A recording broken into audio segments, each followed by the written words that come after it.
젊은이들 사이에 등골 브레이커라는 말이 있습니다. 부모님의 등골을 빼먹는다는 말로 부모님께 불효한다는 거죠. 그 유명한 BTS도요, 이 주제로 노래를 낸 적이 있습니다. 저도 어렸을 때는 한 등골 브레이커 했었던 것 같습니다. 제가 고등학교 시절에는요, 값비싼 오리털 패딩이 유행이었어요. 그 당시 돈으로 한 30만 원 돈 했던 것 같은데요. 놀라시는 분들이 있으신데 고등학생들이 너도 나도 입으니까 저도 유행에 뒤처지는 것 같고, 그래서 아버지께 사달라고 했었던 기억이 나요. 그 당시 아버지는 옷을 한번 사시면 한 몇 년은 입으셨던 것 같아요. 근데 저는요, 그 유행하던 오리털 패딩을 사주실 때까지 졸랐던 기억이 납니다. 아버지께서는요, 그럴 때마다 본인은 입으실 것, 또 먹으실 것도 하시지 않는데 저의 이야기를 들어주셨던 기억이 납니다. 사실 제가 그 아버지께 그런 요청을 할 자격이 없거든요. 말은 지지리도 안 듣고 또 공부도 많이 안 했던 것 같은데 굉장히 당돌한 거고, 그래서는 안 되는 거거든요. 자격도 없는 거예요. 그런데도 저를 낳으신 분이시기 때문에, 저의 아버지이시기 때문에 저의 이야기를 들으시고 사랑하시고 원하는 걸 해주려고 하시더라고요. 여러분, 사실 보면요, 오늘 말씀에 이스라엘 백성들도 같은 처지이거든요. 본인들이 이야기할 수 없는 거고요, 자격도 없는 거고 당돌한 거예요. 오늘 말씀, 읽었던 말씀 15절 말씀 보실까요? 주여 하늘에서 굽어 살피시며 주의 거룩하고 영화로운 처소에서 보옵소서 그랬습니다. 여러분, 자격 없는 이스라엘이 하나님께 간구하는 거죠. 그럼 뭐라고 간구하는가?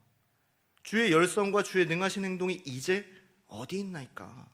주께서 베푸시던 간곡한 자비와 사랑이 내게 그쳤나이다 라고 기도하고 있어요. 여러분, 이상한 기도죠. 하나님 어떤 하나님이십니까?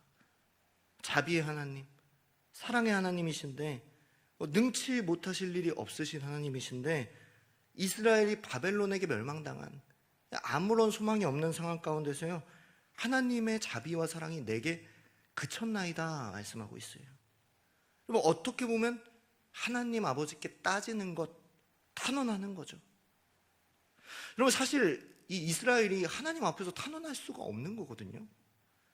그들의 죄악으로 말미암아, 그들의 연약함으로 말미암아 멸망하게 된 건데 어떻게 하나님께 따질 수가 있겠어요?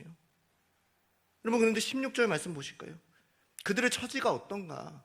16절 중반절에 보시면요, 아브라함은 우리를 모르고 이스라엘은 우리를 인정하지 아니할지라도 그랬어요. 여러분, 아브라함과 야곱조차도 지금의 이스라엘 자손을 모른다고 할 정도예요. 그 정도로 죄인이고 그 정도로 연약한 거죠. 육신의 부모들조차도 나는 이런 자식 둔 적 없습니다, 내놓은 자식입니다 라고 할 정도로요, 죄인이었고 악인들이었어요. 그런데 그들이 하나님께 탄원하고 간구할 근거가 어디 있습니까? 여러분, 16절입니다. 뭐라고 합니까? 주는 우리 아버지시라. 여러분, 하반절에 여호와여 주는 우리의 아버지시라, 옛날부터 주의 이름을 우리의 구속자라 하셨거늘 이라고 그랬어요. 여러분, 다른 게 아니라 아버지이시기 때문에 이 탄원과 간구가 가능한 거예요. 심지어 육신의 조상들, 육신의 아버지들이 세상이 그들을 버렸을지라도요, 영적인 아버지, 하나님께서 그들의 아버지이시기 때문에 탄원하고 간구하고 구속하라고 말씀드릴 수 있는 거예요. 말씀에 의지하여 주는 우리의 구속자 되시고 아버지 되신다고 부르짖는 거죠. 여러분, 그들은 소망이 없었어요. 자격이 없었어요. 면목이 없었어요. 그런데 다시 회복될 수 있는 방법은요, 오직 아버지 하나님께 간구하는 것 외에는요, 다른 것이 없다는 것을 알았던 거예요. 사랑하는 여러분, 우리도 하나님 아버지께 간구하기를 주님의 이름으로 소망합니다. 여러분들의 상황이 저는 어떤지는 모르겠어요. 그러나 아버지 하나님께서는요, 모든 것을 다 아시고 자격이 없어도, 면목이 없어도, 때로는 당돌해도 우리의 기도를 들으시고 응답하여 주시는 줄로 믿습니다. 하나님 외에는요, 이스라엘이 고백하는 것처럼요, 회복될 방법이 없어요. 그럼 이 이스라엘이 믿고 의지하는 하나님 아버지는 어떤 분이실까요? 64장 1절 말씀 한번 보실까요? 원하건대 주는 하늘을 가르고 강림하시고 주 앞에서 산들이 진동하기를. 여러분, 하늘이 갈라지고 또 산이 진동하는 거예요. 자연이 그 앞에서 복종할 수밖에 없는 거죠. 여러분, 하나님께서 이스라엘을 위하여 이 시내산에 강림하시고 하늘과 산을 흔드셨어요. 더 볼까요? 2절 말씀 보실까요? 불이 섭을 사르며 불이 물을 끓임같이 하사 주의 원수들이 주의 이름을 알게 하시며 이방 나라들로 주 앞에서 떨게 하옵소서.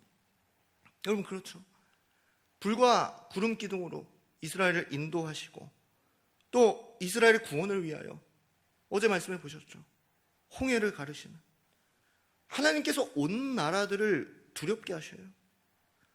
그런 하나님이 이스라엘의 하나님 아버지 되신다는 거죠.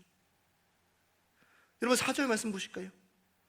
주 외에는 자기를 앙망하는 자를 위하여 이런 일을 행한 신을 옛부터 들은 자도 없고 귀로 들은 자도 없고 눈으로 본 자도 없었나이다.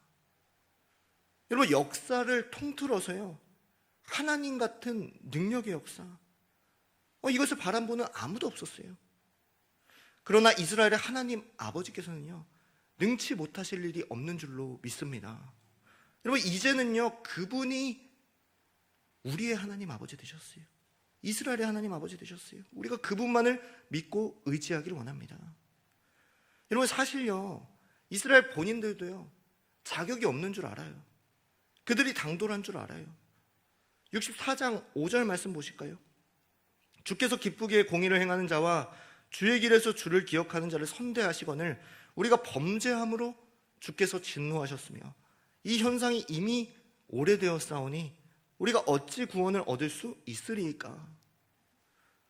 여러분, 그들 만처럼요, 주님께서는 공의를 행하는 자와 주님을 기억하는 자들에게 선대하시는 분이세요. 여러분, 다 아는 거죠. 현 주소를 다 아는 거죠. 그러나 이스라엘은 범죄하여 하나님을 진노케 해드리고 또 그런 지가 이미 오래되었어요. 사실 본인들도 구원받을 자격이 없는 것을 아는 거거든요. 그럼에도 불구하고 그들이 나아가야 할 자세는 무엇일까요? 여러분, 7절 말씀 보실까요?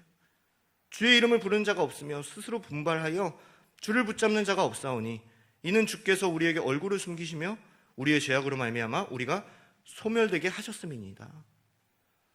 여러분, 이스라엘이요, 주의 이름을 부르지 않고 또 붙잡지 않아서 주님께서 얼굴을 숨기시고 그 죄악으로 말미암아 소멸되게 하셨어요.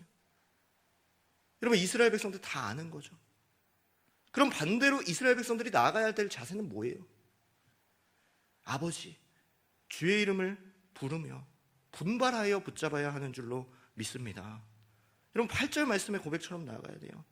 그러나 여호와여, 이제 주는 우리의 아버지시니이다. 우리는 진흙이요 주는 토기장이시니 우리는 다 주의 손으로 지으신 것이니이다.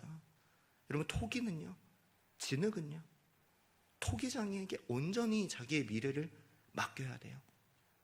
우리도요, 이처럼 나를 지으신 주님, 나의 인생을 빚어주시옵소서. 아버지 하나님, 나의 인생을 인도하여 주시옵소서. 이렇게 기도하며 나아가야 돼요. 우리의 모든 인생을 맡기고요, 주님만을 붙잡고 의지하고 기도하며 간구하며 나아갈 때 토기장이 되신 주님께서 우리의 삶과 인생 전부를 빚어가시는 줄로 믿습니다.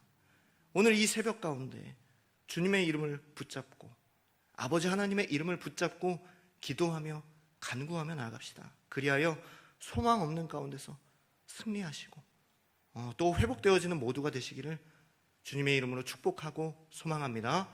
아멘.